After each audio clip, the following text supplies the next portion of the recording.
কোনো অন্যায়, বিশৃঙ্খলা, বোমাবাজি, সন্ত্রাসবাদ, টেরোরিজম এগুলোর সাথে ইসলামের কোনো সম্পর্ক নেই। শান্তির ধর্ম। এজন্য আল্লাহ তাআলা ফাসাদ সৃষ্টিকারীদেরকে পছন্দ করেন।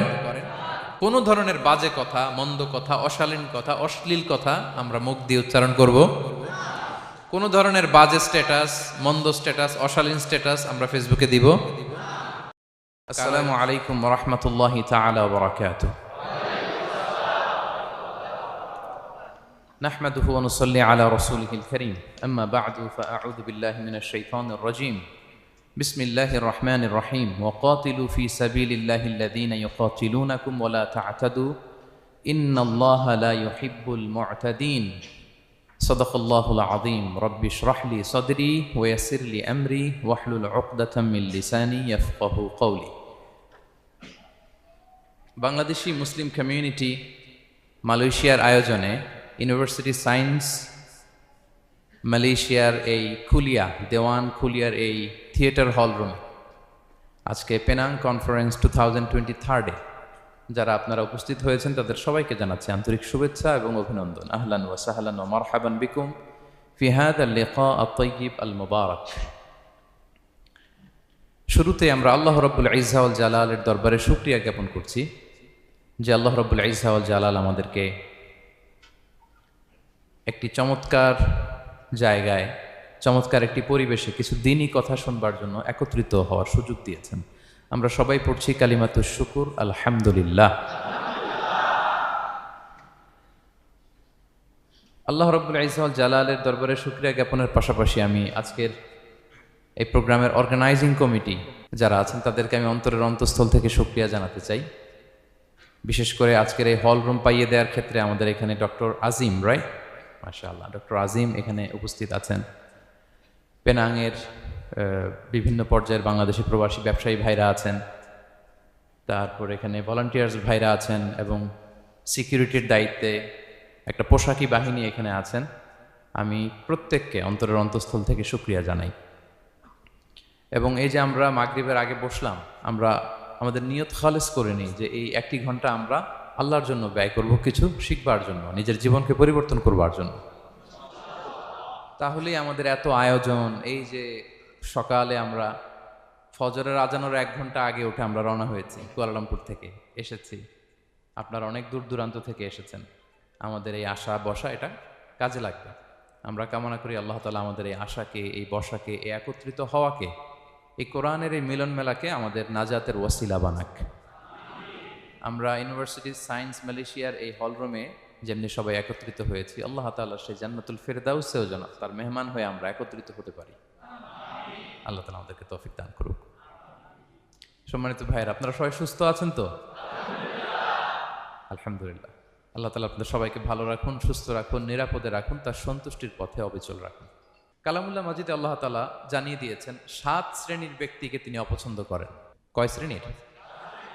আবার বলুন, কয় শ্রেণীর? জি, 7 শ্রেণীর ব্যক্তিকে আল্লাহ তাআলা অপছন্দ করেন। তো মানে আল্লাহ তাআলা তাদেরকে ভালোবাসেন না। আমরা আজকে এই 7 শ্রেণীর ব্যক্তি কারা তাদের ব্যাপারে জানার চেষ্টা করব এবং আমরা সতর্ক হয়ে যাব যে আমরা যেন তাদের অন্তর্ভুক্ত না হই। কি বলেন? কোন 7 শ্রেণীর ব্যক্তি, কোন অভাগা, কোন কপাল পোড়া সেই 7 শ্রেণীর ব্যক্তি যাদেরকে আল্লাহ তাআলা পছন্দ করেন না, ভালোবাসেন না, এই মর্মে তিনি কালামুল্লাহ মাজিদে ঘোষণা দিয়েছেন। এবং আমরা সতর্ক হওয়ার চেষ্টা করব এই বৈশিষ্ট্য যেন কশিনকালেও কভু আমাদের মধ্যে না আসে। তাহলে কালামুল্লাহ মাজিদ আল্লাহ তাআলা যে জানিয়েছেন যে তিনি 7 শ্রেণীর ব্যক্তিকে পছন্দ করেন না, তার মধ্যে প্রথম শ্রেণী হচ্ছে সীমা লঙ্ঘনকারী। আরবিতে বলে আল মুআতাদুন। সীমা লঙ্ঘনকারী ব্যক্তিকে আল্লাহ তাআলা পছন্দ করেন না। লিমিট ক্রস করলে আল্লাহ তাআলা পছন্দ করেন না। লিমিটকে কেউ যদি ওভারস্টেপ করে, ক্রস করে, আল্লাহ তাআলা পছন্দ করেন না। সীমা লঙ্ঘনকে তিনি মোটেও পছন্দ করেন না। এবং মজার ব্যাপার হচ্ছে আল্লাহ কেউ কোনো অন্যায় করলেই সাথে সাথে পাকড়াও করেন না।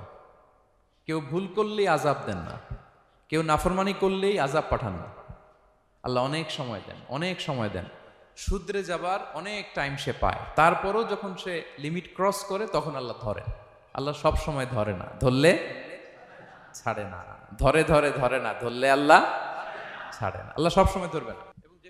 এবং যে সমস্ত জাতিগোষ্ঠীকে এই পৃথিবীতে আল্লাহ তাআলা আযাব দিয়ে ধ্বংস করেছেন, তাদের স্টোরি যদি আমরা খেয়াল করি, আমরা দেখব যে তাদেরকে আল্লাহ অনেক সুযোগ দিয়েছেন ভালো হওয়ার, শুধরে যাওয়ার, কিন্তু তারা আল্লাহর আদেশ অমান্য করতে করতে করতে করতে যখন লিমিট ক্রস করে ফেলছে, একটা সবকিছুর একটা লিমিট থাকে, কি বলেন? We all should know all limits. আপনাকে জানতে হবে যে আপনি কতটুকু পর্যন্ত করতে পারবেন, কতটুকু আপনার সীমানা। You should know your limit. এই লিমিটটা আপনার জানতে হবে। তারা যখন লিমিট ক্রস করেছে, আল্লাহ আযাব দিয়েছে। আপনারা সামুদ জাতির নাম শুনেছেন? তাদের কাছে আল্লাহ তাআলা একজন নবী পাঠিয়েছিলেন, নাম হচ্ছে সালেহ আলাইহিস সালাম।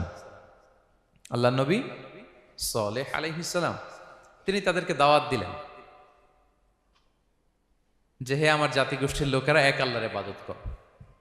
তারা অবাধ্য হলো। তিনি সত্যের পথে আহ্বান করলেন, তারা এই কথা শুনলো না। একটার পর একটা আল্লাহর পায়গাম আসে, তারা অবাধ্য হয়, তারা অবাধ্য হয়, তারা আল্লাহ তাআলার আদেশকে মানে না। সবশেষে সামুদ গোত্র, তারা আবার খুব শক্তিশালী ছিল। তারা পাহাড় কেটে আর্কিটেকচার করে ডিজাইন করে কিভাবে আবাসন তৈরি করতে হয় পাহাড়ি এলাকায়, মাউন্টেইন এলাকায় কিভাবে আবাসন তৈরি করতে হয়, এটার ব্যাপারে এক্সপার্ট ছিল। কিন্তু তারা সালেহ আলাইহিস সালামকে বলল, সালেহ তুমি পাগল, তুমি জাদুকর, তুমি যে আল্লাহর কথা বলছো আমরা মানবো এক শর্তে, যদি এই পাহাড়ের ভেতর থেকে 10 মাস গর্ভধারিণী একটা উট যদি বের করে আনতে পারো, এমন একটা শি ক্যামেল উট যদি বের করে আনতে পারো, যেই ওটের পেটের ভেতরে একটা বাচ্চা থাকবে এবং ওটটা পাহাড় থেকে বের হয়েই বাচ্চা ভূমিষ্ঠ করবে, এরপরে ওটের দুধ যেন আমরা খেতে পারি, তুমি যদি এটা দেখাইতে পারো তাইলে বুঝবো তুমি সত্য নবী। দোয়া করলেন, আল্লাহ আমার এই জাতি সামুদ, তারা তো চেয়েছে যে পাথর ভেতর থেকে যদি একটা উট বেরোয়, ওট যদি বাচ্চা দেয় আর দুধ দেয়, তাহলে তারা তোমাকে মেনে নেবে। আল্লাহ তুমি মেহেরবানি করে এই মিরাকেল, এই মুআজিজা তুমি তাদের দেখিয়ে দাও। আল্লাহ তাআলা দোয়া কবুল করলেন। হাজার হাজার মানুষের সামনে চাক্ষুষ দিবালোকের মুহূর্তে পাথর ভেঙে একটা উট বেরিয়ে এলো বিশাল আকৃতির, এবং 10 মাস গর্ভধারিণী উট, সাথে সাথে এই উট বেরিয়ে বাচ্চা প্রসব করলো, এবং সাথে সাথে এই ওলান থেকে উটের দুধ বেরোতে লাগলো। হাজার হাজার লোক এটার ওলান থেকে দুধ নিয়ে তারা তৃপ্ত হলো। আচ্ছা, এই মুহূর্তে তাদের কি করা উচিত ছিল বলেন তো? আশহাদু আল্লা ইলাহা ইল্লাল্লাহ ওয়া আশহাদু আন্না মুহাম্মাদুর রাসূলুল্লাহ ওয়া আশহাদু আন্না সালিহান নাবিয়্যুল্লাহ, এটা পড়া দরকার ছিল না? দরকার ছিল। কিন্তু তারা একের পর এক গোয়ার তুমি করতে করতে করতে করতে চাক্ষুষ দিনের বেলা এত বড় একটা মুআজিজা দেখার পরেও তারা অস্বীকার করলো। সাল্লাল্লাহু আলাইহি ওয়াসাল্লাম বললেন, তোমরা তোমাদের ওয়াদা পূরণ করো। তারা বলল, তুমি বড্ড বড় জাদুকর, তুমি যেন তেন জাদুকর না, তুমি পাহাড়ের ভেতরে জাদু ঢুকাই ফেলছো। কি মনে হয় তারা লিমিট ক্রস করে ফেলছে না? এবার ক্রস করছে না? তারা সীমা লঙ্ঘন করে ফেলেছে। দে ক্রসড দেয়ার লিমিট। এবার তো আর ছাড় দেয়া যায় না, কারণ আমি আপনাদের বলেছি শুরুতে যে আল্লাহ সব সময় ধরে না, কিন্তু যখন ধরে ছাড়ে না। আযাব চলে আসলো। কি আযাব?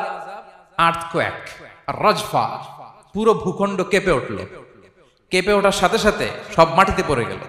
2 নাম্বার আসলো সাউন্ড ওয়েভ, শব্দ নিনাদ, প্রচন্ড শব্দ তরঙ্গ। জিবরাইল আলাইহিস সালাম ওই এলাকার উপরে এসে এমন জোরে এক চিৎকার মারলেন, ওই চিৎকারে সামুদ গোত্রের প্রতিটি লোক কানের পর্দা ফেটে মুহূর্তের মধ্যে লাশ হয়ে জমিনে পড়ে রইল। Because they cross their limit. তারা তাদের লিমিট ক্রস করেছে। আর যারা লিমিট ক্রস করে, যারা সীমা লঙ্ঘন করে, তাদেরকে আল্লাহ তাআলা পছন্দ করেন না। আপনারা লূত আলাইহিস সালামের নাম শুনেছেন? উনি আল্লাহর একজন নবী ছিলেন। ওনাকে আল্লাহ তাআলা জর্ডান, বর্তমানে যে জর্ডান দেশ আছে সেখানে পাঠিয়েছিলেন। একটা কমিউনিটি ছিল সাদুম কমিউনিটি। ওই সাদুম কমিউনিটিতে তিনি এসেছিলেন। তিনিও দাওয়াত দিলেন, ইয়া কওমি ইবুদুল্লাহ মা লাকুম মিন ইলাহিন গায়রু, হে আমার কওমের লোকেরা, আল্লাহর ইবাদত করো, আল্লাহকে মেনে নাও। ওরা অস্বীকৃতি জানালো। সত্যের পথে আহ্বান করলেন, অস্বীকৃতি জানালো। ওরা, ওদের পাশ দিয়ে ক্যারাভেন যেত, কাফেলার লোকেরা ডাকাতি করত। ডাকাতির শাস্তির ব্যাপারে তিনি ভয় দেখালেন, তারা নিবৃত্ত হলো না। এমনকি তারা সমলিঙ্গের প্রতি যৌন আকর্ষণ বোধ করতো। নাউযুবিল্লাহ। হোমোসেক্সুয়ালিটি, এখন একটা গ্রুপ আছে দেখবেন যে রংধনু নিয়ে মিষ্টি মিষ্টি কথা শোনায় বিশ্বব্যাপী। তাদের সাইন হচ্ছে রংধনু, রেইনবো। তারা ছেলেতে ছেলেতে বিয়ে, মেয়েতে মেয়েতে বিয়ে, এটাকে প্রমোট করে। নাউযুবিল্লাহি মিন যালিক। আমাদের এই মুসলিম সমাজে যেন এই আবর্জনা প্রবেশ করতে না পারে, আমাদেরকে সচেতন থাকতে হবে, ঠিক কিনা? এই সাদুম কমিউনিটির একটা বদ অভ্যাস ছিল, তারা ছেলেতে ছেলেতে বিয়ে করত, পুরুষে পুরুষে। আল্লাহ নবী লূত আলাইহিস সালাম তাদেরকে বুঝালেন যে পৃথিবীতে কেউ এই পাপ কাজ করেনি। প্রাণীদের মধ্য থেকেও একটা পুরুষ প্রাণী একটা পুরুষ প্রাণীর প্রতি আকৃষ্ট হয় না। তোমরা আশরাফুল মাখলুকাত হয়ে কিভাবে এই কাজ করো, তোমরা থামো। তিনি নানা ভাবে হৃদয় নিংড়ানো ভাষা দিয়ে দাওয়াত দিলেন, কিন্তু তারা মানল না। তারা এই পাপ কাজ করতেই লাগলো, করতেই লাগলো, করতেই লাগলো।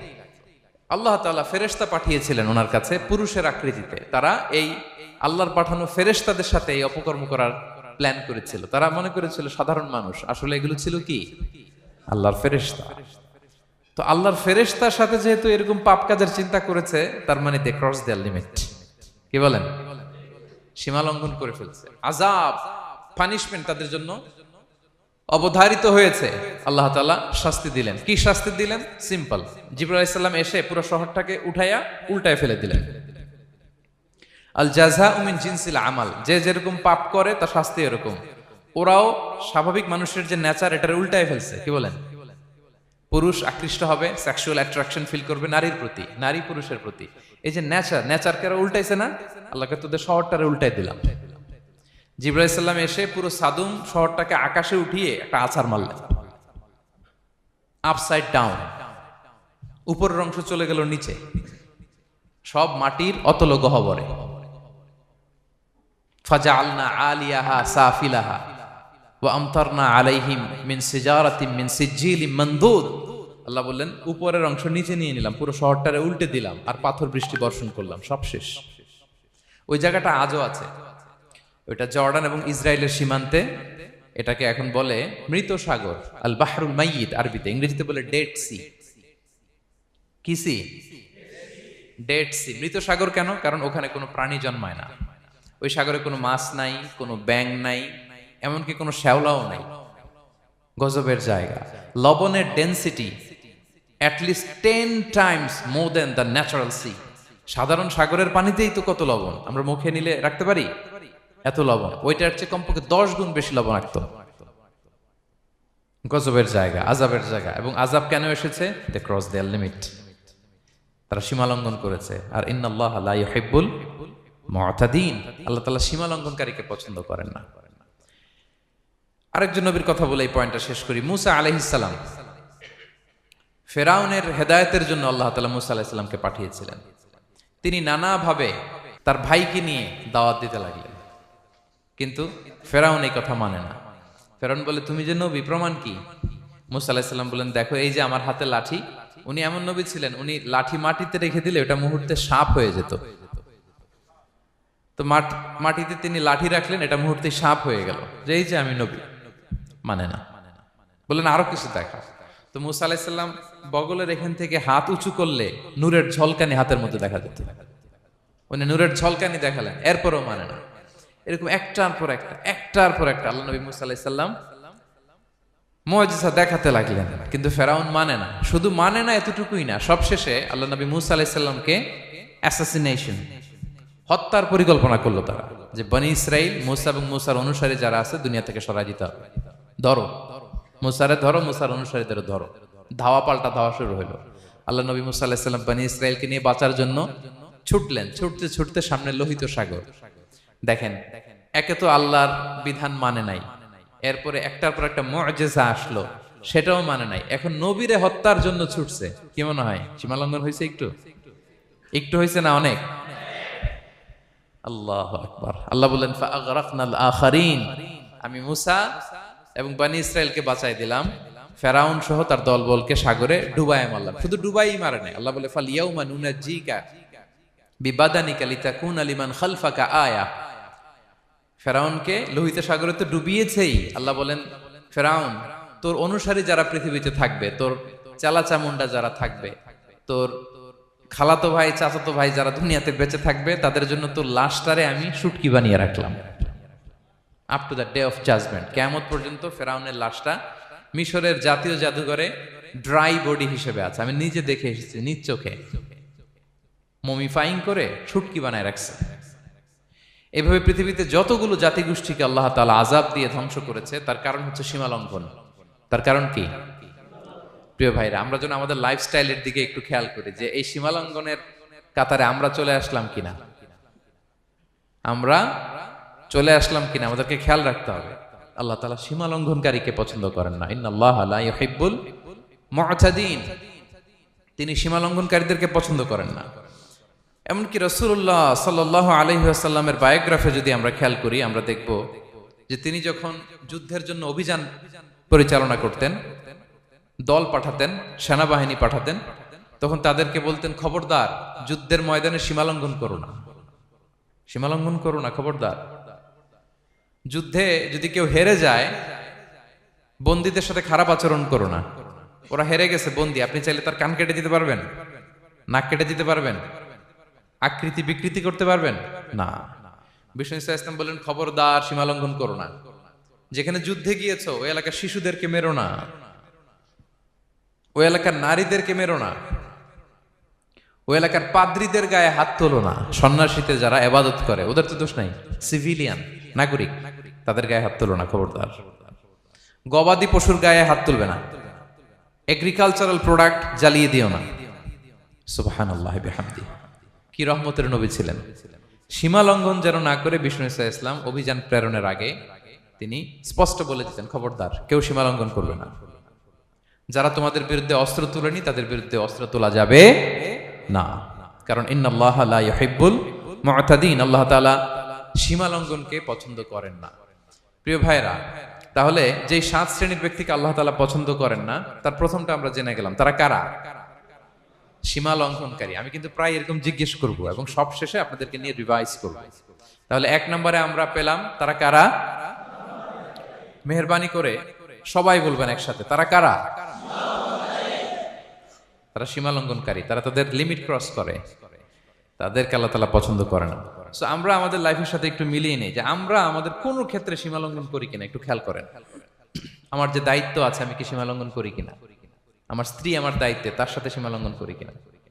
আমার ভাতিজা ভাতিজি অনেকের আছে ইয়াতিম, তার বাবা মারা গেছে, তার সব সম্পত্তির দায়ভার আমার উপর দেয়া, আমি ওইখানে তাকে ঠিকঠাক মতো সব দেই কিনা, সীমা লঙ্ঘন করি কিনা?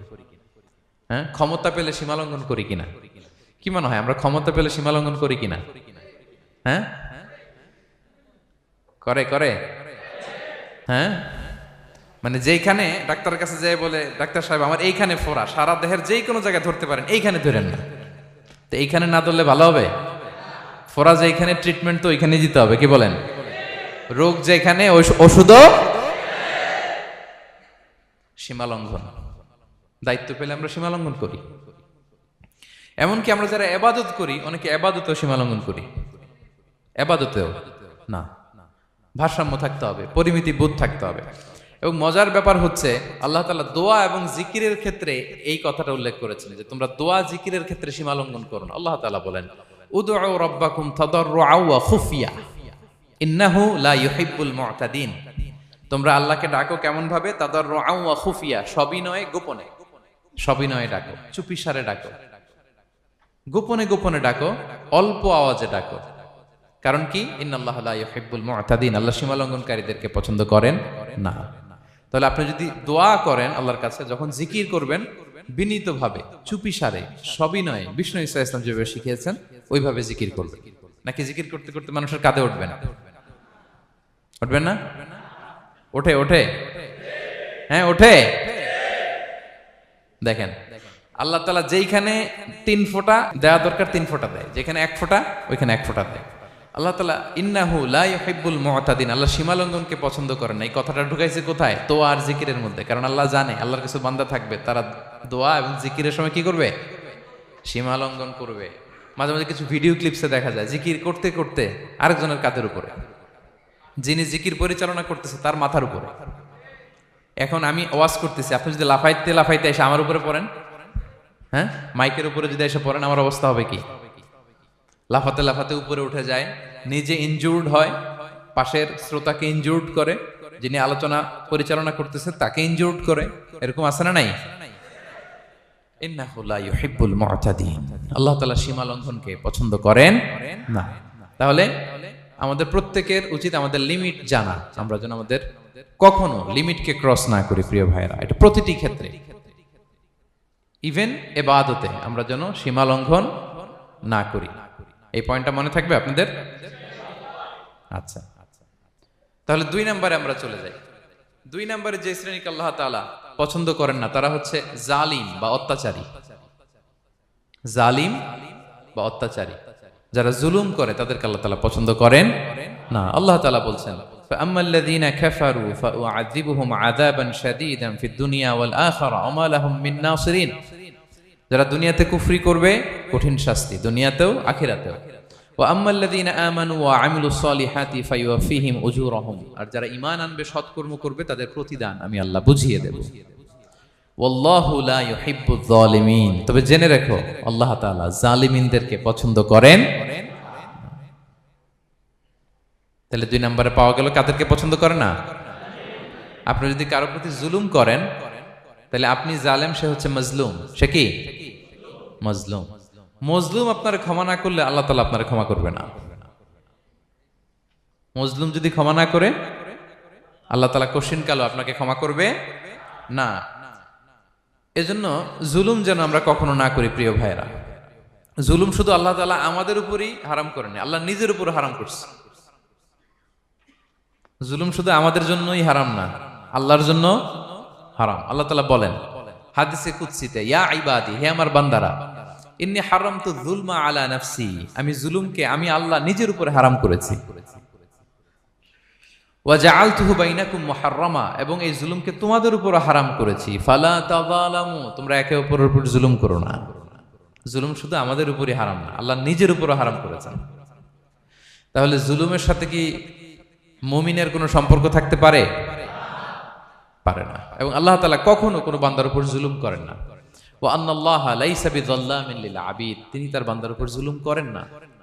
কোনোভাবেই যেন জুলুম না হয়ে যায়, এজন্য আল্লাহ তাআলা কিয়ামতের দিন মাওয়াজিনাল কিসত, ন্যায়ের মানদণ্ড তিনি প্রতিষ্ঠা করবেন, যাতে একটু ভুল না হয়ে যায়, জুলুম না হয়ে যায়। আমরা মাঝে মাঝে যে দোকান থেকে বস্তায় বস্তায় চাল নিয়ে আসি না, চাল দেখা যাবে যে 1 মণ চাল হয়তো সামান্য একটু কমও হইতে পারে, সামান্য একটু বেশিও হইতে পারে, এরকম হয় না? দেখবেন যে দিছে 10 কেজি, বাসায় এসে দেখবেন যে 10 কেজির চেয়ে একটু বেশি, একটু সামান্য বেশি কয়েক গ্রাম, অথবা 10 কেজির চেয়ে সামান্য কয়েক গ্রাম কম, এরকম হয়ে যায় না? মানুষ তো আমরা, কি বলেন? কিন্তু আল্লাহর নিক্তি পাল্লায়, মিজানের পাল্লায় এরকম হবে নাকি? হবে? হবে? আল্লাহ বলে না, মাওয়াজিনাল কিসত, ন্যায়ের মানদণ্ড সেটা। ফামাইয়া আমাল মিসকালা যাররাতিন খায়রান ইয়ারা, যাররা পরিমাণ ভালো করেছো তো সেটাও ওজন দেয়া যায় ওই পাল্লায়। সুবহানাল্লাহ পড়বেন না? ওমাইয়া আমাল মিসকালা যাররাতিন শাররান ইয়ারা, অনুপরিমাণ খারাপ করেছো সেটাও ওজন দেয়া যায়। কারণ ওয়া আন্নাল্লাহা লাইসা বিযাল্লামিন লিল আবিদ, তিনি বান্দার উপর জুলুম করেন না। তিনি এমন পাল্লা দিয়েছে যাতে জুলুম না হয়। আমাদেরটাই ভুল হয়ে যেতে পারে, ওনারটাতে ভুল হলে চলবে না, কেউ জিতে যাবে, ঠকে যাবে, কি বলেন? জাররা কাকে বলে? জাররা, জাররা মানে এত ছোট জিনিস, এত ক্ষুদ্র জিনিস যেটা খালি চোখে দেখা যায় না। বাংলাদেশের উদাহরণ দিলে বুঝতে পারবেন ভালো। বাংলাদেশের শীতের সিজনের কথা মনে আছে আপনাদের? না মালয়েশিয়া এসে সব খাই ফেলাইছেন? হ্যাঁ, মালয়েশিয়া তো সারা বছর গরম, সারা বছর বৃষ্টি, শীত হয় না। তো বাংলাদেশের শীতের সিজনে টিনের ঘর যাদের থাকে, মনে আছে কিনা জানি না আপনাদের, ওই টিনের চালে যদি ছিদ্র থাকে, শীতের দিন টিনের চালে যদি ছিদ্র থাকে, তাহলে মাঝে মাঝে দেখবেন ওই চিকন ছিদ্রটা দিয়ে সূর্যের একটা আলো ঘরের ভিতরে ঢুকে। মনে পড়ে? টিনের চালের ছিদ্র, চিকন এই ছিদ্রটা দিয়ে সূর্যের একটা চিকন রশ্মি নিচে পড়ে। তো ওইটার কাছে গেলে দেখা যায় ওই আলোটার মধ্যে পাতলা কি কি যেন ধুলাবালি উঠতেছে। এটা আবার অন্য জায়গায় দেখা যায়, এমনি দেখা যায় না, কিন্তু ওইটার কাছে গেলে দেখা যায় এই আলোটা যেই বরাবর আসছে, এইখানে কিছু ক্ষুদ্র ছোট ধূলিকণা, ডাস্ট ঘুরে বেড়ায়। আল্লাহ বলে এইটার নাম হচ্ছে যাররা। ফামাইয়া আমাল মিসকালা যাররাতিন খায়রান ইয়ারা, এই ডাস্ট উড়ে বেড়ানো ছোট্ট ধূলিকণা যেটা খালি চোখে দেখা যায় না, এতটুকু ভালো যদি করো সেটাও সেই মিজানের পাল্লায় ওজন দেয়া যায়। এতটুকু খারাপও যদি করো সেটাও সেই মিজানের পাল্লায় ওজন দেয়া যায়। আল্লাহু আকবার। তিনি তার বান্দার উপর জুলুম করেন না। জুলুম তিনি নিজের উপর হারাম করেছেন, আমাদের জন্য কি করেছেন? হারাম করেছেন। এবং বিষ্ণু ইসা ইসলাম আরো ভয়ঙ্কর কথা বলেছেন। তিনি বলেছেন, মান যালামা কিদা শিবরিন মিনাল আরদি তুবিকাহু মিন সাবঈ আরাদিন। কেউ যদি জুলুম করে তার ভাইয়ের 1 বিঘত পরিমাণ জমিন খায়। 1 বিঘত চিনেন তো? এই যে আমার এই আঙ্গুল থেকে এই আঙ্গুলটা, এটা টান টান করলে যতটুকু জায়গা, এটার বলে 1 বিঘত। শিবের আরবিতে বলে শিবের। হ্যাঁ, মান যালামা কিদা শিবর। বিষ্ণু বলেন এই 1 শিবর, 1 বিঘত জমি যদি কেউ অন্যায়ভাবে জুলুম করে তার ভাইয়ের কাছ থেকে খায়, কিয়ামতের দিন তুবিকা আলাইহি সাবউ আরাদিন, এই 7 জমিনকে আল্লাহ তাআলা তার ঘাড়ে চাপাবে। খা এবার, খা। অন্যের জমি খাওয়ার এত শখ ছিল, এবার 7 জমিন ঘাড়ে কর। কিয়ামতের ময়দানে আপনার দেহটারে বিশাল আকৃতির করা হবে, এই 7 জমিনকে আপনার কাঁধে তুলে দেওয়া হবে। এজন্য আমরা অন্যের রাইটস, অধিকার যেন নষ্ট না করি, কারো উপর যেন জুলুম না করি, কোনোভাবেই না। আমরা নানাভাবে এই জুলুমটা করি। আমরা প্রায় দাদার সম্পত্তি থেকে ফুফুদেরকে বঞ্চিত করি, বাবার সম্পদ থেকে বোনদেরকে বঞ্চিত করি। হ্যাঁ, নিজের ভাই আরেক ভাইকে, আপন ভাই ভাইকে বঞ্চিত করে, জুলুম করে। এরকম দৃশ্যপট আমাদের সমাজে আছে না নাই বলেন তো? কিয়ামতের দিন আল্লাহর সুপ্রিম কোর্টের কাঠগড়ায় হিসেব দিতে হবে। আর এই জালিমদেরকে আল্লাহ তাআলা পছন্দ করেন না। এবং সবচেয়ে ভয়ঙ্কর ব্যাপার হচ্ছে, আপনি যখন কারোর উপর জুলুম করেন, ওই মাজলুম আর আল্লাহর মাঝখানে কোনো ফারাক থাকে না। আল্লাহ ওই ফারাকের পর্দা উঠায় নাই। বিষ্ণুই বলেন, ইত্তাকি দাওয়াতাল মাজলুম, তোমরা মজলুমের বদদোয়াকে ভয় করো, খবরদার। কারণ ফাইন্না লাইসা বাইনাহা ওয়া বাইনাল্লাহি হিজাব, তার আর আল্লাহর মাঝে কোনো পর্দা থাকে না। দোয়া করলেই ওটা আরশে যেয়ে কবুল হয়ে যায়। আল্লাহ তাআলার চারিপাশে অনেক পর্দা আছে। কেউ কেউ বলে 70,000 নূরের পর্দা। এই 70,000টা সহিহ হাদিস দ্বারা সাব্যস্ত না, কিন্তু অসংখ্য অগণিত পর্দা, এবং পর্দাও এটা নূরের পর্দা। আচ্ছা বলেন তো, জানলা দিয়ে বাইরের আলো ঠেকাতে আমরা দেয়ালে জানালায় কি লাগাই? পর্দা লাগাই। পর্দাটা কিসের তৈরি? মোটা কাপড়ের, যাতে করে ওই আলো না আসে। কিন্তু আল্লাহর চারদিকে যে পর্দা, ওই পর্দাটা কিসের? নূরের, আলোর। ওনার পর্দাই আলো দিয়ে তৈরি। সুবহানাল্লাহ বললেন না? বিষ্ণু বলেন, ইত্তাকি দাওয়াতাল মাজলুম, মজলুমের বদদোয়াকে ভয় করো। ফাইন্না লাইসা বাইনাহা ওয়া বাইনাল্লাহি হিজাব, কেউ যখন মজলুম হয়ে কেঁদে বদদোয়া করে, তার আর আল্লাহর মাঝে ওই পর্দা থাকে না। বদদোয়া করছে, ডাইরেক্ট কবুল। খবরদার আমার পেনাঙ্গের ভাইয়েরা, আমরা যেন জালিম না হই।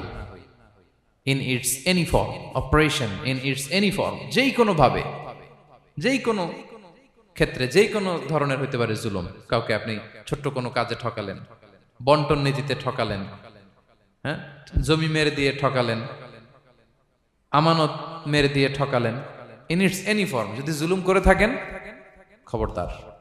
মজলুমের কান্না কখনো বৃথা যায় না। মজলুমের কান্না কখনো বৃথা যায় না। জীবনের কোনো না কোনো সময়ে এর প্রায়শ্চিত্ত আপনাকে করতে হবে। জীবনের কোনো না কোনো সময়ে এর প্রায়শ্চিত্ত করে আপনাকে মরতে হবে। তাহলে কোন বিশ্বাসী কি জালিম হতে পারে? কারণ ইন্নাল্লাহা লা ইউহিব্বুল যালিমিন, আল্লাহ তাআলা জালিমদেরকে পছন্দ করেন না। তাহলে জুলুমের সাথে আমাদের কোনো সম্পর্ক আছে? হ্যাঁ, কোনো সম্পর্ক আছে। তাহলে 2 শ্রেণীর ব্যক্তির কথা আমরা জানলাম যাদেরকে আল্লাহ পছন্দ করেন না। 1 নাম্বার, প্রথমটা কে ছিল? সীমা লঙ্ঘনকারী, লিমিট যে ক্রস করে, ইন্নাল্লাহা লা ইউহিব্বুল মুআতাদিন। 2 নাম্বারে কি জানলাম? হ্যাঁ, জালিম, অত্যাচারী, অপ্রেসর। অপ্রেসরকে আল্লাহ তাআলা পছন্দ করেন না। তাহলে এই দুইটারে আমরা নো বলে দিলাম আজকের এই কনফারেন্স রুমে। আওয়াজ করে বলেন তো সবাই, নো। এই লিমিট ক্রস আর জুলুম, নো, চলে গেছে, খালাস।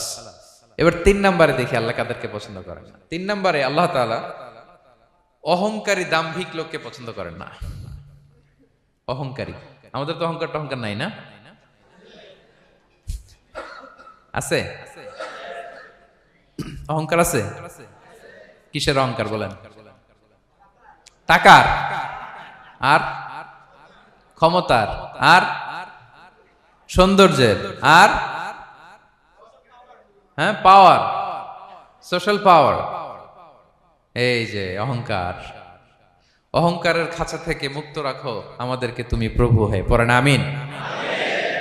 এটা একটা ভয়ঙ্কর খাঁচা। আচ্ছা, অহংকার করার আমাদের আছে কি বলেন তো? কিছুই নাই। আল্লাহ বলে ওয়া খুলিকাল ইনসানু দাঈফা, তোমাদেরকে আমি দুর্বল করে তৈরি করছি। আমরা দুর্বল, শুধু দুর্বল না, দুর্বলের ঘরের দুর্বল। আমার বাপ ছিল দুর্বল, আমার দাদা ছিল দুর্বল, আমরা 14 গোষ্ঠী কি? হাল আতা আলাল ইনসানি হিনুম মিনাদ দাহরি লাম ইয়াকুন শাইআম মাযকুরা। আল্লাহ বলেন একটা সময় ছিল উল্লেখ করার মতো তোমার কিছুই ছিল না। আজকে তো এত লম্বা চোরা মানুষ, আমরা কিছুই ছিলাম না। আমার বর্তমানে বয়স চলে 36, 37। তা আজ থেকে 37 বছর আগে আমি কি ছিলাম? আমার অস্তিত্বই ছিল না, আমার কোনো নাম ছিল না, আমার কোনো গ্রাম ছিল না, আমার কোনো অ্যাড্রেস ছিল না, আমার কোনো পরিচিত ছিল না। আজ থেকে আরো 37 বছর পরে একটু খেয়াল করেন তো, এখন তো 37, আরো 37 ধরেন বাঁচলাম। এরপরে আমি দুনিয়া, দুনিয়া থাকবে কিন্তু আমি নাই। আজকে কার জন্য আটকে আছে দুনিয়ার কাজ বলেন তো? আপনার দাদার জন্য, আপনার নানার জন্য। তো আপনাকে লাগে কেন? আপনাকে লাগে? লাগে না তো আমাকে। আমি দুনিয়া, একদিন কিছুই ছিলাম না। আল্লাহ বলেন হাল আতা আলাল ইনসানি হিনুম মিনাদ দাহরি লাম ইয়াকুন শাইআম মাযকুরা। তুমি কিছু ছিলা, একটা সময় কিছুই ছিলা না, উল্লেখ করার মতো তুমি কিছুই ছিলা না। অস্তিত্বহীনের জগৎ থেকে তোমাকে আমি অস্তিত্বে আনলাম। তোমার বাবার পৃষ্ঠদেশ থেকে তোমার মায়ের গর্ভাশয়ে আমি তোমাকে ফেললাম। সেখানে আমি আল্লাহ তোমাকে একটু একটু করে তিলে তিলে বড় করলাম। 9 মাস 10 মাস পরে মায়ের পেট থেকে দুনিয়াতে তুমি আসলে। দেখেন তো দুনিয়ায় আসার পরে আমাদের অবস্থাটা কি? কাপড় নাই, চোপন নাই, এভাবে চলে আসছি। আসার পরে কেউ যদি মুখে খাবার তুলে দেয় তাইলে খাইতে পারি, হ্যাঁ, তাও লিকুইড খাবার, এদিক দিয়ে দিলে এদিক দিয়ে পড়ে যায়, খালি মুছতে হয়। মেহমান একজন এসে আদর করে কোলে নিচে পেশাব করে দিছি ভরাইয়া, আছে না নাই? হয়েছে না, হয়েছে না এরকম? আদর করে একটা কোলে নিছেন, এখনই না ডায়াপার আসছে মিয়া। আজ থেকে 10 বছর আগে এগুলো ছিল নাকি? প্যাম্পাস ডায়াপার ছিল, এই কাঁথা টাতা নিয়ে কোলে নেওয়া লাগতো, এরপরে দিছে ওদিক দিয়ে, জামা টামা ভিজে শেষ। ইভেন রাসূল সাল্লাল্লাহু আলাইহি ওয়াসাল্লামের কোলে এরকম বাচ্চারা পেশাব করে দিছে, এরকম হাদিস আছে। আদর করে মায়েরা বাবারা আসলেই তো তার বাচ্চাকে রাসূল সাল্লাল্লাহু আলাইহি ওয়াসাল্লাম কোলে দিতেন, পেশাব করে দিতেন। তো কার কোলে উঠছে এটাও জানি না, পেশাব করে ভরাই দিচ্ছে। পেশাব পায়খানা করে শয়লাভ। লিকুইড দিলে খেতে পারি, শক্ত কিছু খেতে পারি না। এই তো আমি, এই তো আমার ক্ষমতা। একজন যে বললেন ক্ষমতার অহংকার, এই তো ক্ষমতাটা তো এতটুকু। এরপরে যখন জোয়ান হয়েছে, এখন তো জোয়ান, এখানে একটা ভূমিকম্প হইলে কি অবস্থা হবে বলেন তো জোয়ানদের? হ্যাঁ, কাঁপতে কাঁপতে সব শেষ। একটা ভূমিকম্প, একটা তুফান হলে ওটার বিরুদ্ধে দাঁড়াতে পারি না। একটা তুফান, রাস্তায় টায়ার পাংচার হলে লাফ দিয়ে উঠি। ক্ষমতা আমার, আমার নাকি ক্ষমতার অহংকার? কি দুর্বল আমরা, হ্যাঁ?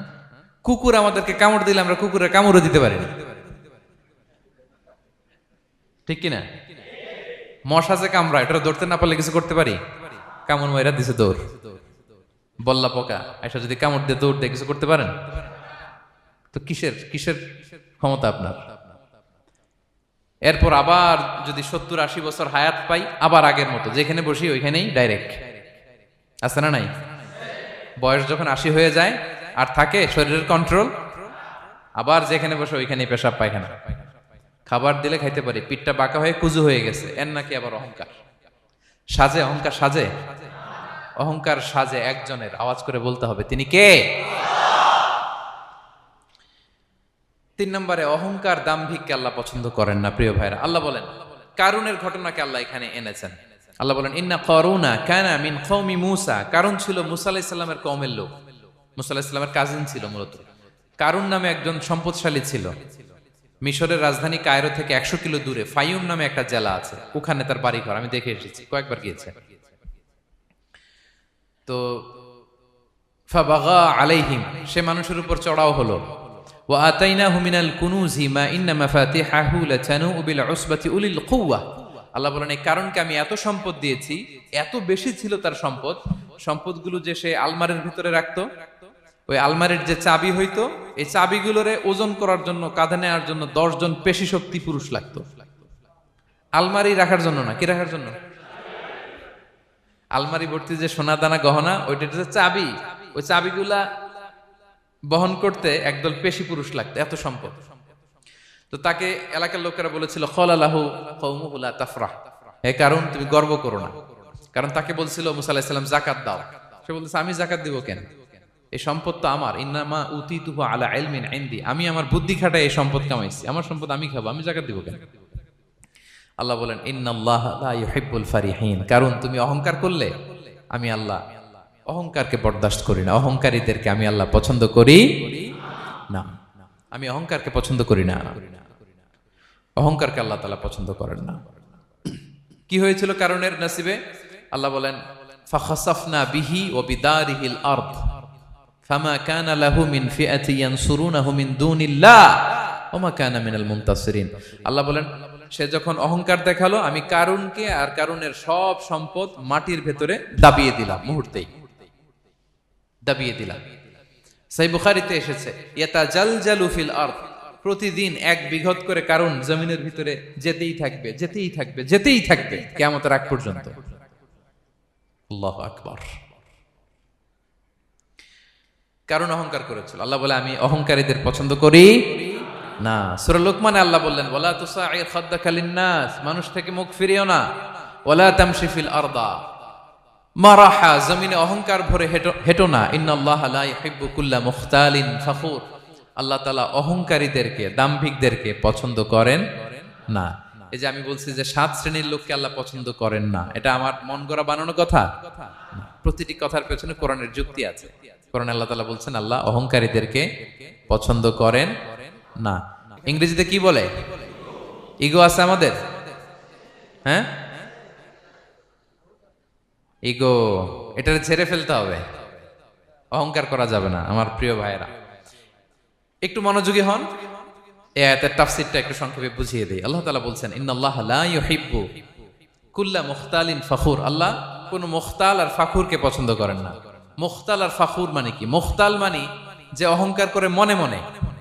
কিছু লোক আছে ভিতরে ভিতরে নিজের বড় মনে করে, বাইরে বলে না বা বলার সাহস পায় না, কিন্তু ভিতরে ভিতরে ভাবে আমি কোন হনুরে, কি বলে আমি কোন, আমি তো বড়, আরে আমার চেয়ে বড় বেশি জানে নাকি কেউ, আমার চেয়ে কিছু পারে নাকি, আমি তো, কিন্তু এটা মুখ দিয়ে বলে না, ভিতরে ভিতরে আছে না নাই? এদেরকে আরবিতে বলে মুখতাল। কি বলে? মুখতাল। আরেকজন ফখুর, সে শুধু ভিতরে না, এটা প্রকাশ্যে বলে বেড়ায়, এটা আরো ডেঞ্জারাস। ফখুর সে আরো খারাপ, সে প্রকাশ্যে তার অহংকার প্রদর্শন করে, বলে বেড়ায় যে আমি বড়, আমি বড়, আমি বড়। এই আমি বড় কথাটাই সবচেয়ে ভয়ঙ্কর। আমি বড় কথাটাই সবচেয়ে ভয়ঙ্কর। নিজে যাকে বড় বলে বড় সে, লোকে যাকে বড় বলে বড় সে হয়। আমার প্রিয় পেনাঙ্গের ভাইয়েরা, নিজেকে বড় মনে করা এটা শয়তানের স্বভাব। কার স্বভাব? বিনয়ী হওয়া এটা নবীদের স্বভাব। আল্লাহ তাআলা ফেরেশতাদেরকে বলেছিলেন উসজুদু লি আদম, তোমরা আদমকে সিজদা দাও। ফাসাজাদাল মালাইকা কুল্লুহুম, সবাই সিজদা দিল ইল্লা ইবলিস, কে ছাড়া? ইবলিস ছাড়া। সে নিজেকে বড় মনে করেছিল, শয়তান। কিভাবে? সে লজিক খাটাইলো আল্লাহর সাথে। সে লজিক দিয়ে আল্লাহর বলে আল্লাহ ক্বালা আনা খায়রুম মিনহু, আল্লাহ আমি কেন সিজদা দেব, আমি তো আদমের চেয়ে শ্রেষ্ঠ, আমি বড়। আল্লাহ বলতেছে তুমি বড়, কেমনে বড়? শয়তান বলে খলাকতানি মিন নার, আপনি আমারে বানাইছেন কি দিয়ে? আগুন দিয়ে। ওয়া খলাকতাহু মিন তিন, আর আদমকে বানিয়েছেন মাটি দিয়ে। কি দিয়ে? মাটি দিয়ে। আগুনের ধর্ম দাউ দাউ করে উপরের দিকে কি করে? ওঠে, আর মাটি ঢিলা রেখে দিলে নিচে পড়ে যায়। তো সে যুক্তি দিয়ে বলতেছে আল্লাহ ঊর্ধ্বগামী কোন জিনিস তো নিম্নগামী কোন জিনিসের কাছে মাথা নোয়াতে পারে? যুক্তি। মনে রাখবেন যুক্তি সব জায়গায় খাটে। আপনার অফিসের যে বস, মালয়েশিয়ান ভাষায় বসরে কি বলেন আপনারা?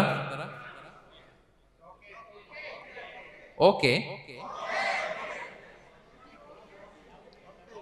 তোকে। এই আপনার তোকের সামনে যে আপনি লজিক খাটাইলে হবে? বস যেটা বলে ওইটাই ফাইনাল। তো আল্লাহ তাআলা আদেশ করেছিলেন সেজদা করার, সে সেজদা করলেই ভালো করতো, কিন্তু সে যুক্তি দিল আল্লাহ আমি শ্রেষ্ঠ, তাকে বানাইছেন মাটি দিয়ে, আমারে বানাইছেন আগুন দিয়ে, আমি কেন মাথা নত করি, আমি বড়। আমি বড় বলার সাথে সাথে দৃশ্যপট পাল্টায় গেল। আল্লাহ বলে বের হ,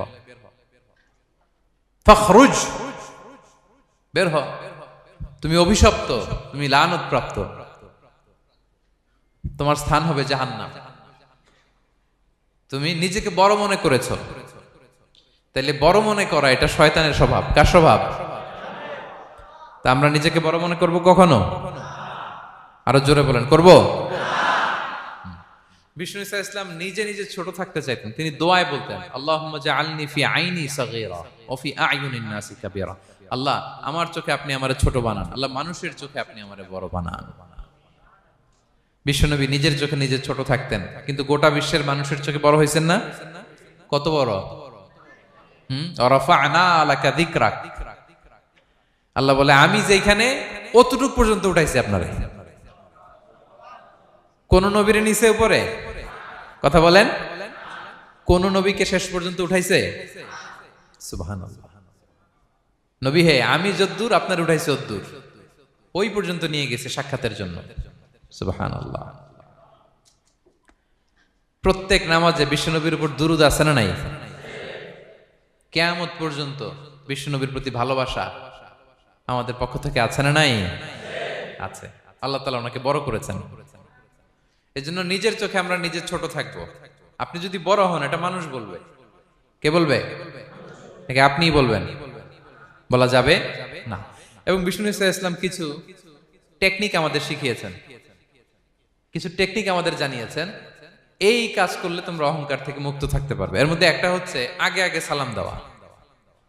তিনি বলেন, আল বাদিউ বিসসালামি বারিউম মিনাল কিবর, যে আগে আগে সালাম দেয় তার হৃদয় থেকে আল্লাহ অহংকার তুলে নেয়।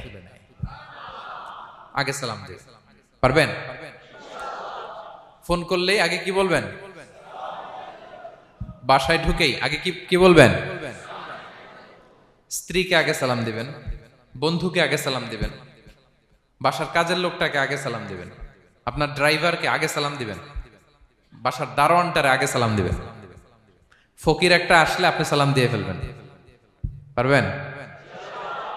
হৃদয় থেকে অহংকার ফেলে দিবে কে? আগে আগে আমরা সালাম দিব। এবং তার চেয়ে ভয়ঙ্কর কথা হচ্ছে, বিষ্ণু ইসলাম বলেন যে লা ইয়াদখুলুল জান্নাতা মান কানা ফি কলবিহি মিসকালু হাববাতি খারদাল মিন কিবর, যার হৃদয়ে সরিষার দানা পরিমাণ অহংকার থাকে, ওই ব্যক্তি কশিনকালেও আল্লাহর জান্নাতে প্রবেশ করার সুযোগ পাবে না। কশিনকালেও পাবে না। এর কারণ অহংকার আল্লাহর চাদর। অহংকার কার চাদর? আল কিবরিয়া রিদাই ওয়াল আযামাতু ইজারি। আল্লাহ বলে, অহংকার আমার চাদর, বড়ত্ব আমার লুঙ্গি। যে এগুলো ধরে টান দেয় তারে আমি জাহান্নামে নিক্ষেপ করব। ফালা উবালি, ফালা উবালি, আই ডোন্ট কেয়ার। আমি ওদিকে কেয়ার করি না, আমি তারে জাহান্নামে ফেলব।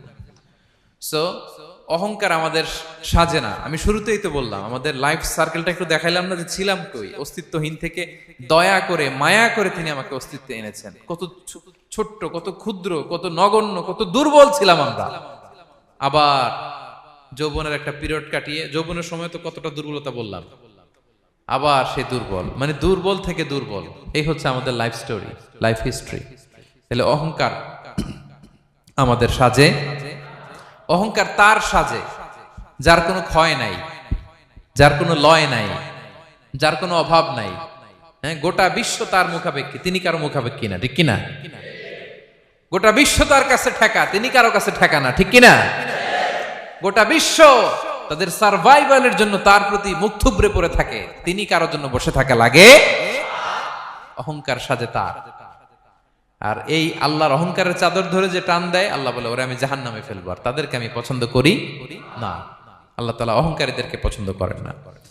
তাহলে অহংকারকে আমরা না বলে দিব, নো বলবো। নো, আওয়াজ করে বলেন নো। শুধু মুখে মুখে নো নাকি অন্তর থেকে? এই তো আজকের দিওয়ান কুলিয়ার বাইরে ফেলে দিছে আমরা অহংকার। কি বলেন পেনাঙ্গের ভাইরা? আর অহংকার করব? আপনি বিনয়ী হন।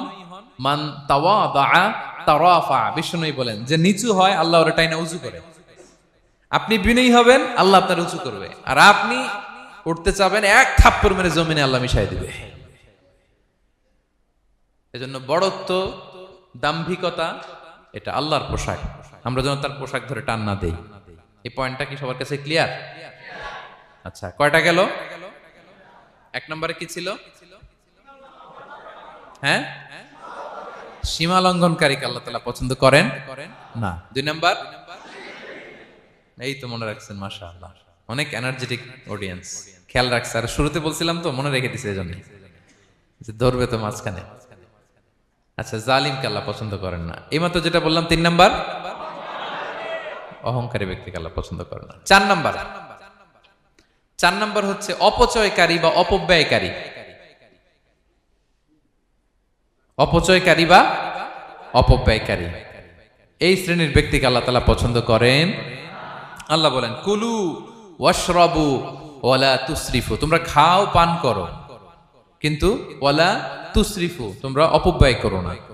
ইন্নাহু লা ইউহিব্বুল মুসরিফিন, আল্লাহ তাআলা অপব্যয়কারীকে পছন্দ করেন না। অপচয়, প্রয়োজন নাই তারপরও খরচ, অপ্রয়োজনীয় খরচ, এটা আল্লাহ পছন্দ করেন না। ইভেন কি দানের ক্ষেত্রেও, আপনি যে দান করবেন, এখানেও ভারসাম্যপূর্ণ দানের কথা বলা হয়েছে। আল্লাহ বলছেন, ওয়াল্লাযীনা ইযা আনফাকু লাম ইউসরিফু ওয়া লাম ইয়াকতুরু ওয়া কানা বাইনা যালিকা কাওয়ামা, যারা দান করে, দানের ক্ষেত্রে কৃপণতাও করে না, আবার সব দিয়ে দেন। যেমন আপনার ছেলের স্কুলের বেতন দিতে হবে, ফ্যামিলির খরচ আছে, এটা আছে সেটা আছে, কিন্তু আপনি বেতনে সব দিয়ে দিলেন একজনকে, তো আপনি চলবেন কেমনে? দেয়া যাবে না, ভারসাম্যপূর্ণ হয় নাই, ভারসাম্যপূর্ণ হইতে হবে। তাহলে অপচয়টা আল্লাহ তাআলা পছন্দ করেন না। এবং বিষ্ণু সাল্লাল্লাহু আলাইহি ওয়াসাল্লাম বলেছেন, কুলু ওয়াশরাবু, খাও পান করো, ওয়া তাসাদদাকু, দান করো, ওয়ালবাসু, যা মনে চায় পরিধান করো। ভালো পোশাক পরিধান করে আপনি আল্লাহ শুকর করবেন, কোনো অসুবিধা নেই, কিন্তু শর্ত হচ্ছে মালাম ইউখালিতুহু ইসরাফ, এটার মধ্যে কোন ধরনের অপচয় অপব্যয় থাকতে পারবে, আও মাখিলা, অথবা বড়ত্ব থাকতে পারবে না। তাহলে 4 নম্বরে আমরা জানলাম যে অপচয়কারীকে আল্লাহ তাআলা পছন্দ করেন না। শুধু এখানেই শেষ না, আল্লাহ তাআলা অপচয়কারীকে শয়তানের ভাইয়ের সাথে তুলনা করেছেন। কার ভাই? আল্লাহ বলেন, ওয়ালা তুবাযযির তাবযীরা, তোমরা অপচয় করো না, কারণ ইন্নাল মুবাযযিরিনা কানু ইখওয়ানাশ শায়াতিন, অপচয়কারী কার ভাই? ওয়া কানা শাইতানু লিরাব্বিহি কাফুরা, শয়তান তার প্রভুর ব্যাপারে অকৃতজ্ঞ। তাহলে আমরা জানলাম অপচয়কারী কার ভাই? আচ্ছা বলেন তো, বুঝে শুনে উত্তর দিন, যিনি শয়তানের ভাই উনি নিজেও একটা কি? বলে ফেলছেন আপনারাই, আমি আর কি বলবো। যারা আল্লাহ শয়তানের ভাই বানাইছে ও নিজেও একটা কি? তাহলে এটা যেন আমরা না করি, আমরা যেন পরিমিতি বোধ যেন আমাদের ব্যয়ের ভেতরে থাকে। এই আয়াতগুলোতে আমরা দুইটা শব্দ পাই, একটা ইসরাফ আর একটা তাবযীর। ইন্নাল্লাহা লা ইউহিব্বুল মুসরিফিন, আর জায়গা ওয়ালা তুবাযযির তাবযীরা, দুটোই হারাম পেনাঙ্গের ভাইয়েরা। পার্থক্যটা কি? পার্থক্য হচ্ছে, ইসরাফ মানে হচ্ছে বৈধ বা হালাল কোনো ক্ষেত্রে প্রয়োজনাতিরিক্ত ব্যয় করা, হালাল হালাল, কিন্তু আপনি অতিরিক্ত খরচ করছেন। বাসায় আম লাগবে 2 কেজি, কয় কেজি? 2 কেজি হলে সুন্দর খাওয়া যায়, নিয়ে আসছেন 10 কেজি, কয় কেজি? 3 দিন পরে এগুলো পচে টচে নষ্ট হয়েছে, অপচয় হয়েছে না? কিন্তু আম কিনা হালাল না হারাম? আম খাওয়া হালাল না হারাম? তাহলে এই যে হালাল জিনিসে প্রয়োজনাতিরিক্ত যে খরচ করছেন, এটাকে বলে ইসরাফ, এটা নিষেধ। আরেকটা আল্লাহ যেটা আরো ভয়ঙ্কর, শয়তানের ভাই বানাইছে আল্লাহ যে কারণে, ওটার বলে তাবযীর। ওটা কি? তাবযীর হচ্ছে অবৈধ বা হারাম কোনো ক্ষেত্রে প্রয়োজনাতিরিক্ত ব্যয় করা। এমনি কাজটা হারাম। এমনি কাজটা কি বলেন তো? মদ খাওয়া কি? এখন ট্রাক ভর্তি করে মদ নিয়ে আসছেন। নাচানাচির অনুষ্ঠানে ফান্ডিং করা কি? অশ্লীলতা, নৃত্য প্রদর্শনের একটা প্রোগ্রাম হবে নারীদের, এটাতে ফান্ডিং করাটা কি? হারাম। এখানে আপনি হাত খুলে দান করছেন, এটার বলে তাবযীর। তাহলে ইসরাফও হারাম, তাবযীরও হারাম। দুইটার মধ্যে বেশি হারাম হচ্ছে তাবযীর, যে তাবযীরের কারণে আল্লাহ তাআলা তাকে শয়তানের ভাই বলেছেন। তাহলে অপচয়ের সাথে আমাদের কোনো সম্পর্ক, আমরা একটু গলা ফাটিয়ে অপচয়কে নো বলে দিব, আওয়াজ করে বলেন নো। আজকে থেকে আর কোনো অপচয় নাই, আজকে থেকে অপচয় নাই। বিশ্বনবী সাল্লাল্লাহু আলাইহি ওয়াসাল্লাম একবার আম্মাজান আয়েশা রাদিয়াল্লাহু তাআলা আনহার ঘরে ঢুকলেন। ফাওয়াজাদা কিসরাতা খুবজিন মুলকাতিন আলাল আরদ। আম্মাজান আয়েশার ঘরে ঢুকেই দেখলেন এক টুকরো রুটি মাটিতে পড়ে আছে। কোথায় পড়ে আছে? ফাগাদিবান নবী, নবী সাল্লাল্লাহু আলাইহি ওয়াসাল্লাম রেগে গেলেন, তিনি রাগান্বিত হলেন, প্রচন্ড রেগে গেলেন। রেগে আম্মাজান আয়েশাকে বললেন, আয়েশা, এই যে আল্লাহর রিজকে তুমি নষ্ট করছো, আল্লাহর রিজিকের মূল্যায়ন করতে শেখো আয়েশা। কোনো ঘরে যদি আল্লাহর রিজিক আসে আর ওই রিজিককে যদি মূল্যায়ন করা না হয়, তাহলে সে রিজিক আর এই ঘরে আসে না। কারণ এই রুটিটা খেয়েই তো তুমি বেঁচেছিলা, ঠিক কিনা? আজকে আমরা যেই রুটিটা, যেই ভাতগুলো ফেলে দিয়ে ডাস্টবিনে, এতটুকু খাইলে আমার কাশ্মীরের ভাইরা বেঁচে যাবে, এতটুকু পাইলেই আমার ফিলিস্তিনের ভাইরা বেঁচে যায়, এতটুকু পেলেই ওই ডাস্টবিনে মারামারি করে যারা খাবার খোঁজে ওরা বেঁচে যায়, ঠিক কিনা? এজন্য বিষ্ণু ইসলাম রেগে গেলেন। বিষ্ণু সবসময় রাখতেন না, রেগে বললেন, আয়েশা, আল্লাহর নেয়ামতের কদর করো। তোমার ঘরে রিজিক আসলে ওটার যদি মর্যাদা না দাও, এই রিজিক তোমার ঘরে আর ঢুকবে না। নট নেসেসারি শুধু খাবারের ক্ষেত্রে, যে কোনো ক্ষেত্রে অপচয় যেন না হয়, অপব্যয় যেন না হয়। আমরা অনেক সময় করে ফেলি, খেতে বসলে অনেক খাবার নিয়ে ফেলি, অর্ডার করতে গেলে দোকানে অনেক অর্ডার করে ফেলি, রেস্টুরেন্টে, কিন্তু এই খাবারগুলো নষ্ট করা যাবে না। ডাস্টবিনে যেন না যায় আপনার কারণে। আপনি কি করবেন? লেফট ওভার ফুড সাথে করে বঙ্গুজে নিয়ে আসবেন। আপনারা তো বঙ্গুজ বলেন নাকি? পেনাঙ্গে কি বলে? বঙ্কুজ। হ্যাঁ, টেক অ্যাওয়ে বা বঙ্কুজ বললে ওরা বঙ্কুজ দিবে, নিয়ে আসবেন, বাসায় এনে রাতে খাবেন, তারপরের দিন খাবেন, অথবা কাউকে দিয়ে দিবেন, কিন্তু খাবার নষ্ট করা চলবে। কারণ ইন্নাল্লাহা লা ইউহিব্বুল মুসরিফিন, আল্লাহ তাআলা অপচয়কারীকে পছন্দ করেন। কথাটা কি বুঝতে পেরেছেন সবাই? আচ্ছা, কয়টা গেল? আর বাকি রইল কয়টা? 5 নাম্বার, খেয়ানতকারী। আমানতের খেয়ানত যে করে, বা বিশ্বাসঘাতক, আমানতের খেয়ানত যে করে। অনেক লম্বা কথা, আমি যেহেতু সময় কম শেষ করে দিচ্ছি। ইন্নাল্লাহা লা ইউহিব্বুল খাইনিন, আল্লাহ তাআলা খেয়ানতকারীকে পছন্দ করেন, বিশ্বাসঘাতকতা যে করে। আল্লাহর কথা বাদ দেন, আমাদের সমাজে বলেন, কেউ যদি বিশ্বাসঘাতকতা করে আমরা পছন্দ করব না, তাকে কেউ পছন্দ করে না। ইন্নাল্লাহা লা ইউহিব্বু মান কানা খাওয়ানান আসিমা, পাপী খেয়ানতকারীকে আল্লাহ পছন্দ করেন না। এবং মুনাফিকের আলামত রাসূল সাল্লাল্লাহু আলাইহি ওয়াসাল্লাম বলেছেন, কি দেখে মুনাফিক চিনবা? তিনি বলেছেন 3 জিনিস দেখে মুনাফিক চিনবা। 1, ইযা হাদ্দাসা কাযাবা, মুনাফিক কথা বললে মিথ্যা বলে। কথা বললে কি করে? ওয়া ইযা ওয়াআদা আখলাফা, ওয়াদা করলে খেলাফ করে। 3 নম্বরে ওয়া ইযা আতুমিনা খানা, মুনাফিকের কাছে আমানত রাখলে খেয়ানত করে। আমানতের খেয়ানত, এটা মুনাফিকের আলামত। শুধু মুনাফিকের আলামতই না, এটা কিয়ামতের একটা আলামত। আল্লাহ বলেন, ইন্নাল্লাহা ইয়া'মুরুকুম আন তুআদ্দুল আমানাতি ইলা আহলিহা, আল্লাহ তাআলা আদেশ করেছেন আমানতের যে হকদার তার হাতে তার আমানত পৌঁছে দাও। আদেশটা কার? সবাই বলুন, আদেশ কার? আল্লাহর। আমানতের খেয়ানত এটা মুনাফিকের আলামত এবং কিয়ামতের আলামত। এক বেদুইন এসে রাসূল সাল্লাল্লাহু আলাইহি ওয়াসাল্লামকে বলল, ইয়া রাসূলুল্লাহ, মাতা সাআ, কিয়ামত কবে হবে? কি কবে হবে? কিয়ামত কবে হবে? রাসূল সাল্লাল্লাহু আলাইহি ওয়াসাল্লাম বললেন, ইযা দুইয়াতিল আমানাতু ফান্তাযিরিস সাআ, যখন আমানতের খেয়ানত শুরু হবে সমাজে, তখনই কিয়ামত হবে। সে বলল, ইয়া রাসূলুল্লাহ, কাইফা ইদাআতুহা, আমানতের খেয়ানত আবার কেমনে হয়? সহজ সরল মানুষ, আমানতের খেয়ানত হয় কেমনে? বিষ্ণু বললেন, ইদা উসিদাল আমরু ইলা গায়রি আহলিহি ফান্তাযিরিস সাআ, যে লোক যেই কাজের যোগ্য নয় তাকে যখন সেই কাজে বসিয়ে দেয়া হবে, তখনই কিয়ামত হয়ে যাবে। এখন এটা আছে না নাই সমাজে? বলেন। হ্যাঁ, যে যেই কাজের যোগ্য না সেই কাজ সে পায় না। সবাই বলেন তো, যে যেই চেয়ারে বসার যোগ্যতা রাখে না, ওই চেয়ারে সে বসে কি বসে না? নেতা হওয়ার যোগ্যতা নাই, নেতা হয়ে গেছে। পদের যোগ্যতা নাই, পদ পেয়ে গেছে। চাকরির যোগ্যতা নাই, ওই যে উপর থেকে ফোন আসছে, ফোনের ঠেলায় চাকরি হয়ে গেছে। দেশেরও 12টা বেজে গেছে। এইভাবেই আমানতের খেয়ানত হয়। প্রিয় ভাইরা, আমানত ব্যাপারটা অনেক বড়। অনেকে মনে করে, আপনারা কি বোরিং হয়ে যাচ্ছেন? আর অল্প, আর ম্যাক্সিমাম 10 মিনিট। প্রিয় ভাইরা, আমানত এই ব্যাপারটা অনেক বড়। অনেকে মনে করে, একজন আমার কাছে একটা মোবাইল রেখে গেছে, বলছে, ভাই এই মোবাইলটা আগামী সপ্তাহে এসে নিয়ে যাব।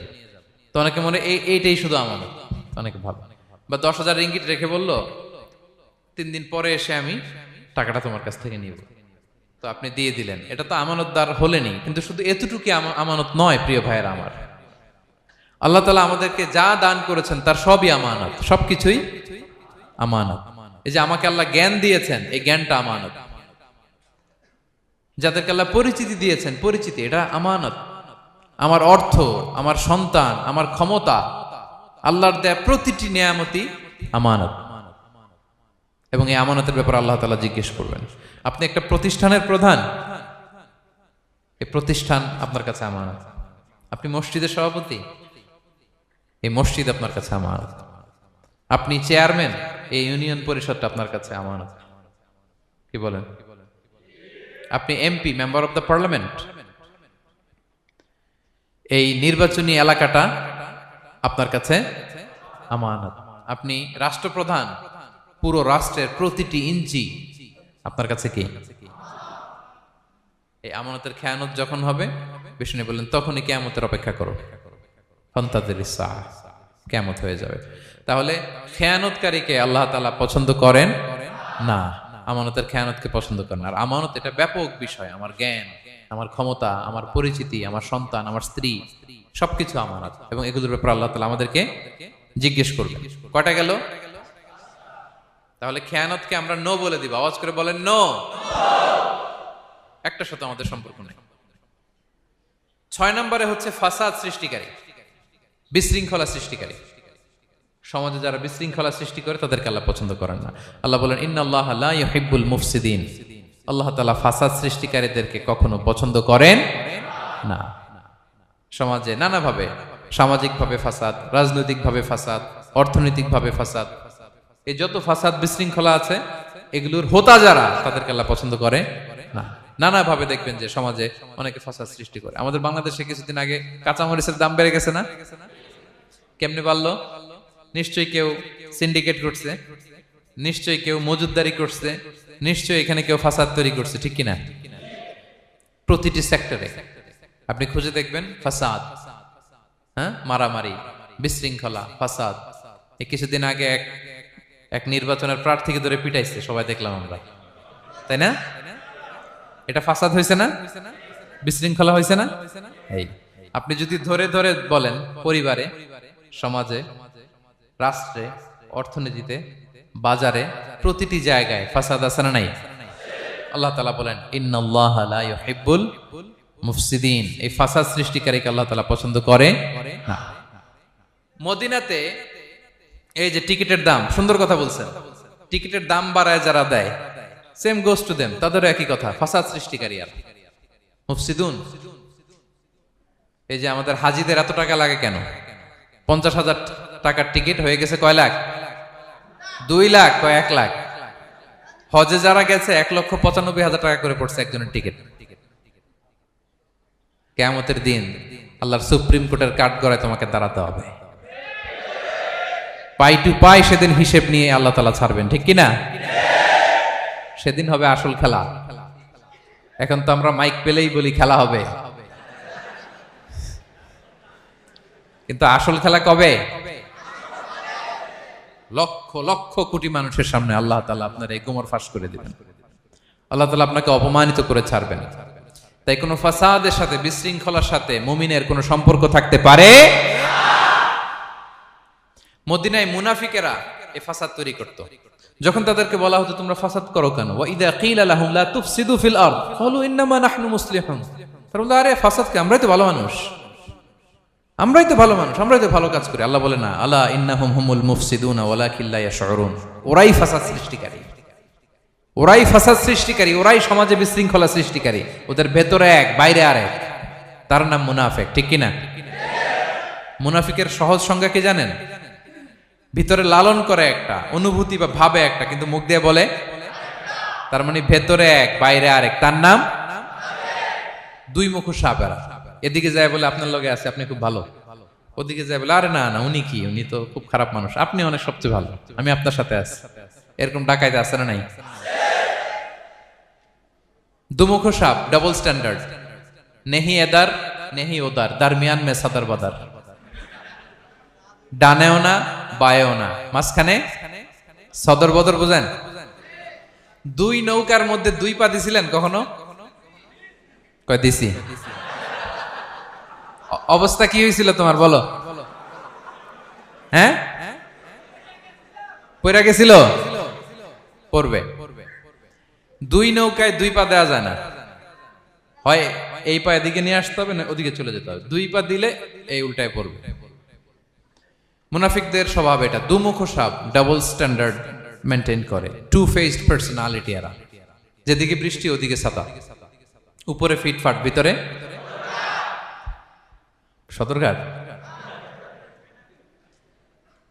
তাদেরকে যখন বলা হয় তোমরা ফাসাদ সৃষ্টি করো না, ওরা বলে আরে আমরাই তো ভালো। আল্লাহ বলে না, তোমরাই ফাসাদ সৃষ্টিকারী, তোমরা জানো না। তো এই ফিতনা ফাসাদকে আল্লাহ হত্যার চেয়েও জঘন্য বলেছেন। তিনি বলেছেন আল ফিতনাতু আকবারু মিনাল কতল। এই ফিতনা সৃষ্টি করা, সমাজে পণ্যের দাম বাড়ানো, কাঁচামরিচের দাম বাড়ানো, অন্যের হক নষ্ট করা, টিকিটের দাম বাড়ানো, মজুদদারি করা, সমাজের স্বাভাবিক সামাজিক রাজনৈতিক ভারসাম্য যারা নষ্ট করে, এগুলো সব মুফসিদুন। সব কি? মুফসিদুন, ফাসাদ সৃষ্টিকারী, ফিতনাবাজ। আকবারু মিনাল কতল, সমাজের স্বাভাবিক যে ধারা, এই ফ্লোটাকে তারা নষ্ট করে। এবং ফাসাদের মাধ্যমে যদি কারো ক্ষতি করে, কাউকে কেউ হত্যা করে, সেজন্য গোটা বিশ্বের সবাইকে হত্যা করে। আল্লাহ বলেন মান কাতালা নাফসান বিগাইরি নাফসিন আও ফাসাদিন ফিল আরদি ফাকান্নামা কাতালান নাসা জামিআ। অন্যায়ভাবে ফাসাদের মাধ্যমে যখন কেউ কাউকে হত্যা করে, সেজন্য গোটা বিশ্বের সবাইকে হত্যা করে। আকবারু মিনাল কতল, ফিতনা এত বড় ভয়ঙ্কর পাপ। তো এই ফিতনার সাথে, ফাসাদের সাথে, ফাসাদ সৃষ্টি করা, বিশৃঙ্খলার সাথে আমাদের কোনো সম্পর্ক, কারণ ইসলাম শান্তির ধর্ম। কিসের ধর্ম? শান্তির ধর্ম। কোনো অন্যায়, বিশৃঙ্খলা, বোমাবাজি, সন্ত্রাসবাদ, টেরোরিজম, এগুলোর সাথে ইসলামের কোনো সম্পর্ক, শান্তির ধর্ম। এজন্য আল্লাহ তাআলা ফাসাদ সৃষ্টিকারীদেরকে পছন্দ করেন। কয়টা গেল? সব শেষ হচ্ছে মন্দ কথার প্রচারক। আমার ভাইয়েরা, কি কথা? কোন ধরনের বাজে কথা, মন্দ কথা, অশালীন কথা, অশ্লীল কথা আমরা মুখ দিয়ে উচ্চারণ করব। কোন ধরনের বাজে স্ট্যাটাস, মন্দ স্ট্যাটাস, অশালীন স্ট্যাটাস আমরা ফেসবুকে দিব? কারো এরকম অশালীন স্ট্যাটাস শেয়ার দিব? নেভার, কখনো দিব না। আল্লাহ পছন্দ করেন। আল্লাহ বলেন লা ইউহিব্বুল্লাহুল জাহরা বিসসুই মিনাল কওলি ইল্লা মান যুলিম ওয়া কানা আল্লাহু সামিআন আলিমা। কোন খারাপ কথা কেউ প্রকাশ করবে, পাবলিক করবে, ওপেনলি বলে বেড়াবে, এটা আল্লাহ পছন্দ করে না। কিন্তু সে যদি মাজলুম হয় সেটা ভিন্ন কথা। কোন ধরনের অশ্লীল কথা, অশালীন কথা মুমিনের মুখ দিয়ে বেরোতে পারে। রাসূল সাল্লাল্লাহু আলাইহি ওয়াসাল্লামের ব্যাপারে দেখেন, আনাস রাদিয়াল্লাহু কি বলেন, তিনি বলেন লাম ইয়াকুনিন নাবিয়্যু সাল্লাল্লাহু আলাইহি ওয়াসাল্লাম সাব্বাবান। বিষ্ণু সাল্লাল্লাহু আলাইহি ওয়াসাল্লাম মুখ দিয়ে কোনোদিন কাউরে বকা দেয় নাই, গালি দেয় নাই। ওয়ালা ফাহাশান, আমার নবী কখনো তার জবান মোবারক দিয়ে অশালীন কথা বলেন নাই। ওয়ালা লাআনান, কাউকে লানত তিনি করেন নাই। সুবহানাল্লাহ পড়েন। তো সেই নবীর উম্মত হয়ে আমরা কোনো খারাপ কথা বলবো? অশালীন কথা? একসাথে বন্ধুরা যখন বসেন আড্ডা দিতে, যে অনেকে অশ্লীল কথা বলে ফেলে, আছে না নাই? বন্ধুরা কি বলেন আপনারা? Cowan Cowan Cowan. তো এই যে একসাথে বসতে যে অনেক সময় অশালীন, অশ্লীল কথাবার্তা অনেকে বলে ফেলে, এদেরকে আল্লাহ তাআলা পছন্দ করে না। এই জাতীয় কথা যেন আমাদের মুখ দিয়ে কখনো বের না হয়। এবং অশ্লীলতার প্রচার যারা সমাজে ঘটায়, আল্লাহ বলে তাদেরকে দুনিয়াতেও আমি লাঞ্ছিত করব, শাস্তি দেব, আখিরাতেও দেব।